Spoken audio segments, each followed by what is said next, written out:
So as important as a dash cam is for driving purposes for recording evidence while driving, it is equally important in terms of parking monitoring.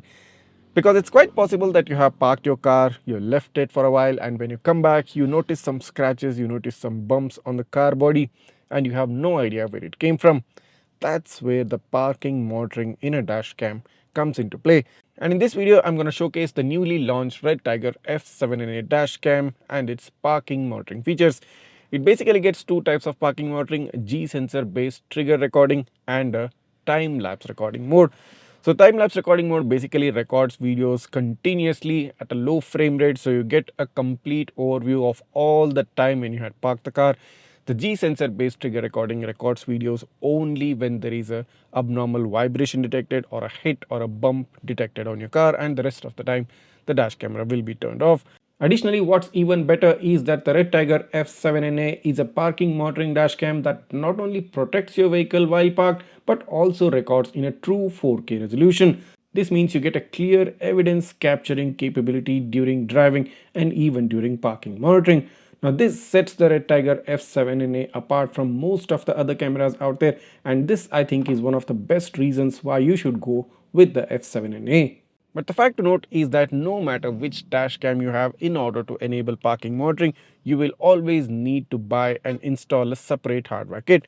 Now some of the brands do provide a hardware kit right inside the box, but most brands do give it as a separate accessory. So in case if you're looking to get some parking monitoring out of your dash cam, do check with the manufacturer if you have got the hardware kit for it.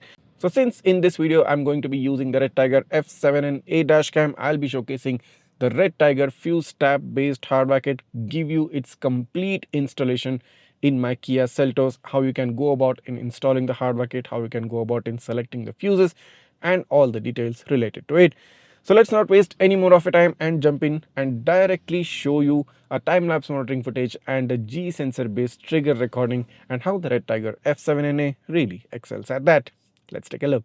So here's a video sample of the parking mode. So the front camera, since I set it at a time-lapse monitoring, this is the time-lapse video which you get, and it's a very beautiful looking and absolutely gorgeous time-lapse video.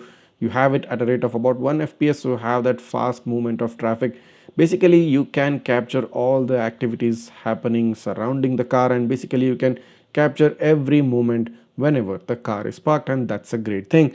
So taking a look at the sample from the rear, of course this is a bit toned down version of the front camera, lesser saturation but overall the same frame rate, and of course the camera is able to capture every single activity. So both front and the rear of your car is pretty much covered, and you will get a complete overview of any and every activity that happened whenever your car was parked.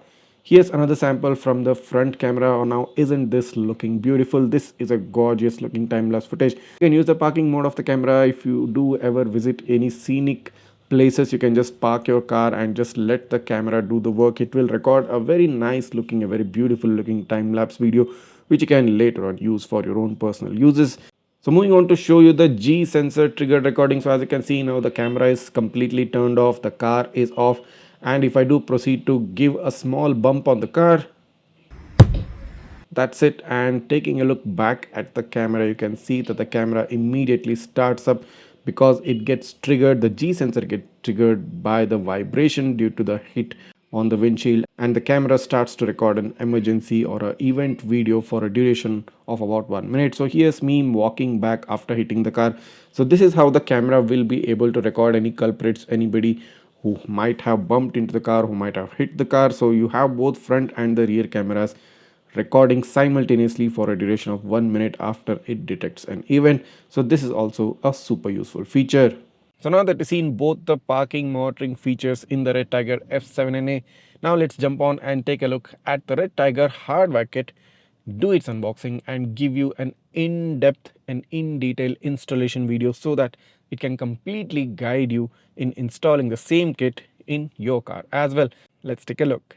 So guys, here I have the Redtiger Fuse tab based hardwire kit which I just received today, and this is the main packaging. So let's quickly open it up and show you the contents inside. So at first you get this user manual. So this is a multi-size Type-C hardwire kit, and within this user manual you get the product view, you get the specifications, You also get all the information regarding the fuses and how you have to do the connection, about the grounding wire.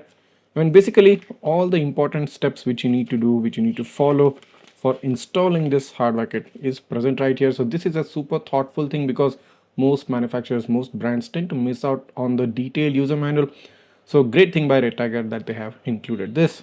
Moving on, you also get a wiring installation tool. You also get a double-sided sticker, basically to stick the main module of the parking monitoring somewhere in the car.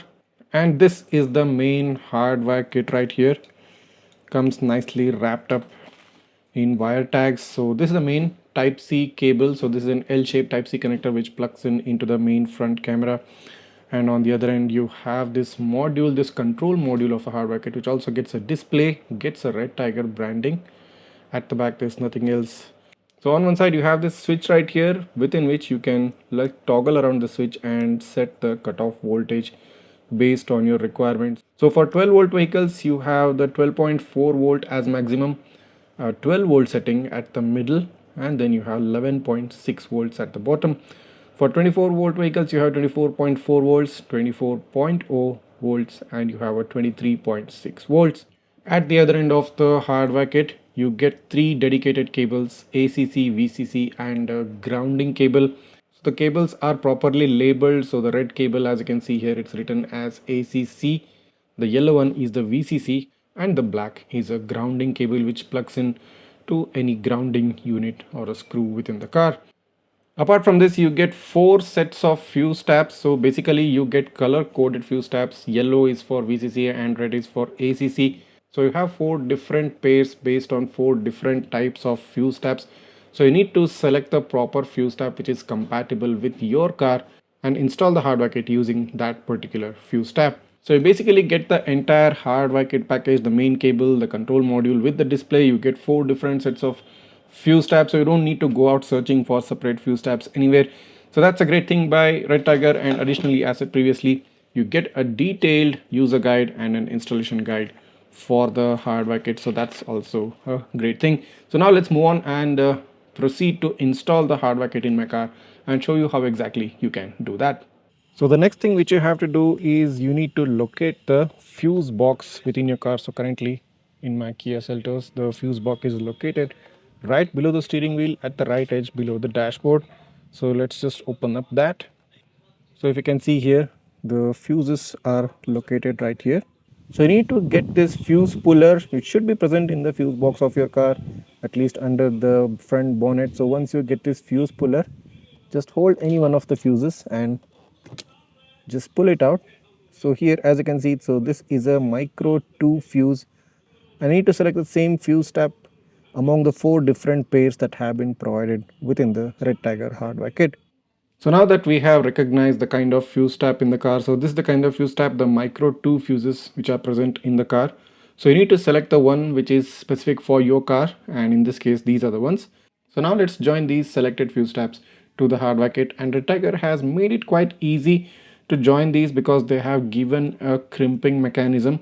So all you need is just open up this rubber seal or insulators, just pull them out a bit, take the corresponding fuse tab. So yellow goes and plugs in with the yellow fuse tab. So just open up the insulating rubber tube and insert it within the connector.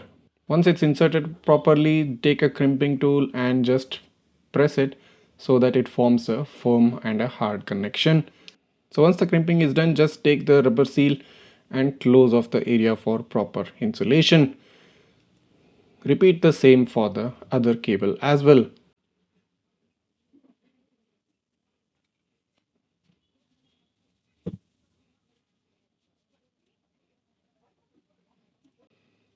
So now the main connection is completed and the hardware kit is ready to be installed. So before proceeding to install the dash camera, you need to make sure that you select the proper VCC and the ACC fuses. And to do that, you need to take a look at the back panel of your fuse box cover. So in my Kia Seltos, as you can see right here, this is the fuse diagram showing you all the particular fuses and their specific locations. So in this, I need to recognize and connect to those particular fuses. which provide power all the time even when the car is off, and those particular fuses which provide power only when the car is on, called as the ACC fuses or accessory fuse. So in this particular fuse diagram, as you can see here, you have a fuse for the powered seat. So this powered seat basically works even when the car is off in my Kia Seltos. So this is the VCC fuse, and you can see one more fuse here called as the USB charger. So USB charger works only when the car is on, and it basically turns off when the car is off. So this is the ACC fuse in the Kia Seltos. So once you recognize these fuses, all you need to do is just connect the corresponding fuse tabs and you're basically good to go. So the next thing which you need to do is take the fuse puller and just take out the fuse which you have now just recognized, the VCC and the ACC fuses. So the fuse right here just above the corner fuse on the left, this is the VCC fuse which you just recognized. So let's just pull that out. Then take the Hardwire Kit fuse tab. The yellow colored wire basically represents the VCC fuse, and you have an empty slot here where you need to put the original fuse of the car. Just insert it into its place and then connect the main fuse tab into the part where you have removed it from the original fuse box. Repeat the same for the ACC fuse as well. So we just recognize the USB charger fuse as the ACC one right here. So you just need to remove that. Insert the original car fuse into the extra slot given in the fuse tab, and then insert the main fuse into the slot where you just originally removed the fuse from. So that's it. The ACC and the VCC fuse connection is basically done. Next thing which you need to do is connect the grounding wire. So if you can see here, here's a screw which directly attaches to the main body part of the car. Take a spanner and loosen up that screw a bit. Take the grounding cable, the black cable which has been provided in the hardware kit, and connect it to the metal part of the screw and just tighten the screw afterwards.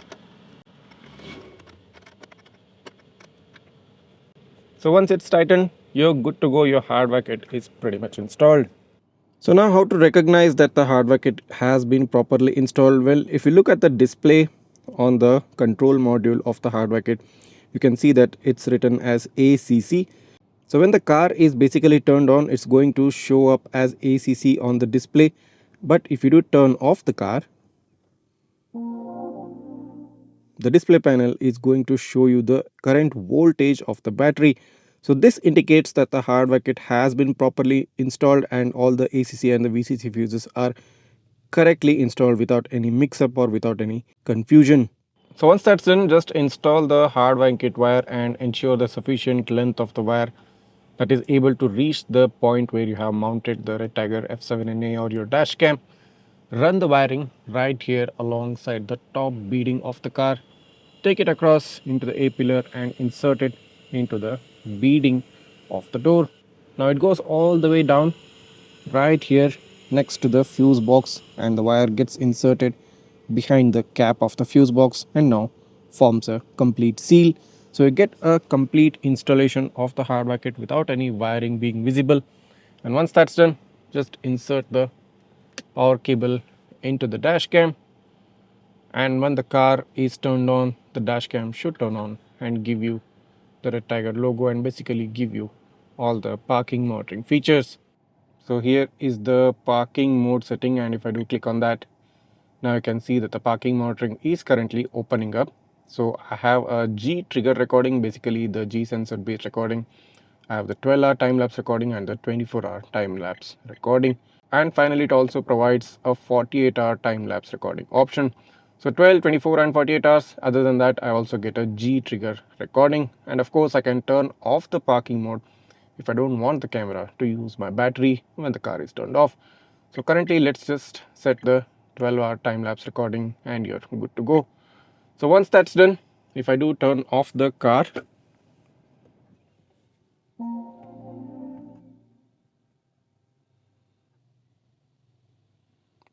I get a notification on the screen that time lapse video recording has started and that ACC is disconnected. So this means the hardwire kit has been installed properly and the camera has now entered parking mode. And you can also see that the blue light is illuminating or glowing faintly at the right top corner, indicating that the parking monitoring has started and your camera is now recording in a parking monitoring mode. So this was the complete installation guide of the Redtiger Hardwire Kit in my newly launched Kia Seltos 2026. And of course, I also showcased you the parking monitoring features of the Redtiger F7NA. That being said, if you are interested in grabbing the Redtiger F7NA, all you need to do is just use the link given in the description. And of course, I'll be providing you an exclusive discount code just because you're a subscriber of Gizmobeep, and you should make use of that and get yourself some discount. I'll also provide you the link for the Redtiger Hardwire Kit too, so you can go ahead and grab the Hardwire Kit too along with the Dashcam to ensure that your car is totally and completely protected. If you do have any doubts or queries regarding parking monitoring or Hardwire Kit, just write that down in the comments. I'll try to get back to you as soon as possible. And if this video has helped you out in one way or the other, go ahead, hit that subscribe button of Gizmobeep right now. Smash that like button and share this video with all your friends who find parking monitoring confusing or who find installing a Hardwire Kit a bit difficult for themselves. Thanks for watching and see you in the next one.